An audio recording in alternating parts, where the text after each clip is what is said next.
வணக்கம், நான் உங்கள் சிவா. உங்களுக்கு அமெரிக்கன் B2 விசா இந்த குறிப்பிட்ட ஜனவரி மாதத்துல தான் உங்களுக்கு ஈஸியாக இருக்கும். பட் இதுக்கப்புறம் உங்களுக்கு B2 விசாங்கிறது ரொம்ப ரொம்ப கஷ்டம் கிடைக்கிறதுலே அமெரிக்கா B2 விசா. ஓகேங்களா? அது தெரிஞ்சவங்களுக்கு நிறைய பேர் இருப்பீங்க. மறக்காம கமெண்ட் பண்ணுங்கள்.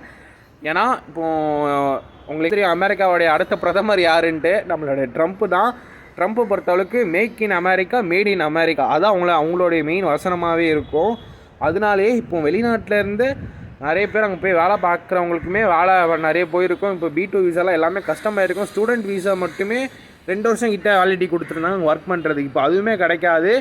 இப்போ இருக்கிற ஜோ பைடன் வந்து திறமையான ஆளுங்களை உலகத்தில் எங்கே இருந்தாலும் அமெரிக்கா கூப்பிட்டு வந்து வேலை பார்க்கணும் அவங்களுடைய மைண்ட் தாட். பட் ட்ரம்ப்பை பொறுத்த அளவுக்கு வெளிநாட்டிலேருந்து எதுக்கு வரணும், உள்நாட்டிலேருந்து நம்ம உருவாக்கணும் அமெரிக்காவை.